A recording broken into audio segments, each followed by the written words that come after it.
Brought to you by V-Guard, co-powered by Sensodyne and Vimal. పలుకులలో kesari. ఇవాల్టితో నామినేషన్ల ఉపసంహరణ గడువు ముగుస్తోంది. మధ్యాహ్నం 3 గంటల వరకు విత్డ్రావల్ కి ఛాన్స్ ఉంది. అయితే కూటమికి 5 చోట్ల రెబెల్స్ బెడద కనిపిస్తోంది. ఉండి, పోలవరం, నూజివీడు, గన్నవరం, కావలి ఈ 5 ప్రాంతాల్లో రెబెల్స్ బరిలో ఉంటున్నారు. ఏపీలో కూటమి అభ్యర్థులకి ఈ రెబెల్స్ ఇప్పుడు దడ పుట్టిస్తున్నారు.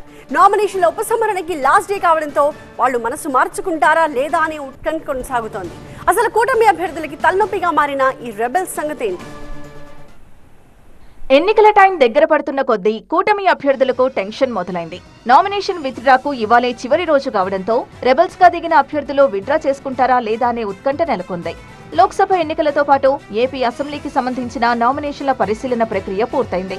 175 అసెంబ్లీ స్థానాలకు 3644 నామినేషన్లు దాఖలు కాగా అందులో 2705 నామినేషన్లకు ఆమోదం లభించింది. 939 నామినేషన్లు రిటర్నింగ్ అధికారులు తిరస్కరించారు. నామినేషన్ల తిరస్కరణకు ఎన్నో కారణాలున్నాయంటున్నారు అధికారులు. అన్ని కాలమ్స్ ను పూరించకపోవడం, కొన్ని కాలమ్స్ ని ఎంటీగా వదిలేయడం, అలాగే కొన్ని చోట్ల సంతకాలు చేయకపోవడం వంటి చాలా కారణాలున్నాయని ఎన్నికల సంఘం అధికారులు చెబుతున్నారు. ఇక ఇవాల్టితో నామినేషన్లు ఉపసంహరించుకునేందుకు అవకాశం ఉంది. నామినేషన్ల ఉపసంహరణ తర్వాత తుది అభ్యర్థుల జాబితాను ప్రకటించనున్నారు ఎన్నికల సంఘం అధికారులు. కూటమి అభ్యర్థులకు రెబెల్స్ బెడద దడ పుట్టిస్తోంది. నామినేషన్ విత్డ్రాకు ఇవాళే చివరి రోజు కావడంతో వెనక్కి తగ్గుతారా లేదా అనే సస్పెన్స్ కంటిన్యూ అవుతోంది. రెబెల్స్ విషయానికొస్తే పశ్చిమ గోదావరి జిల్లా ఉండిలో రెబెల్ అభ్యర్థిగా నామినేషన్ దాఖలు చేశారు టీడీపీ మాజీ ఎమ్మెల్యే శివరామరాజు. మొదట సిట్టింగ్ ఎమ్మెల్యే రామరాజుకు టికెట్ కేటాయించిన టీడీపీ అధిష్టానం ఆ తర్వాత ఆయన్ను మారుస్తూ రఘురామకృష్ణంరాజును ఫైనల్ చేసింది.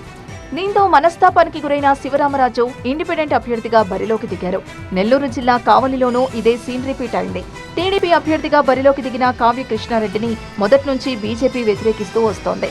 కావ్య కృష్ణారెడ్డికి కేటాయించిన సీటును తనకు కేటాయించాలంటూ బీజేపీ అభ్యర్థి పసుపులేటి సుధాకర్ పలుసార్లు అధిష్టానాన్ని కోరారు. ఆఖరికి టికెట్ కోసం బీజేపీని వీడి టీడీపీలోకి వెళ్లినా ఇలాంటి ఫలితం లేదు. కావ్య కృష్ణారెడ్డిని ఎట్టి పరిస్థితుల్లోనూ మార్చొద్దన్న నిర్ణయానికి వచ్చారు కూటమి పెద్దలు. దీంతో పసుపులేటి రెబెల్ అభ్యర్థిగా నామినేషన్ దాఖలు చేశారు. అలాగే పోలవరంలో జనసేన అభ్యర్థి చిర్రి బాలరాజుకు టికెట్ దక్కడంతో టీడీపీ నేత సూర్యచంద్రరావు రగిలిపోయారు. పోలవరం టికెట్ బీజేపీకి కేటాయించాల్సిందేనంటూ పలుమార్లు ఆందోళనలకు దిగారు. అధిష్టానం నిర్ణయాన్ని మార్చుకోకపోవడంతో ఇండిపెండెంట్ అభ్యర్థిగా నామినేషన్ వేశారు. నూజివీడు టీడీపీ రెబెల్ అభ్యర్థిగా ముద్రబోయిన వెంకటేశ్వరరావు కూడా నామినేషన్ ఫైనల్ చేశారు. టీడీపీ టికెట్ ఆయనకివ్వకపోవడంతో స్వతంత్ర అభ్యర్థిగా బరిలోకి దిగారు. గన్నవరంలోనూ కూటమికి ఎదురుదెబ్బ తగిలింది.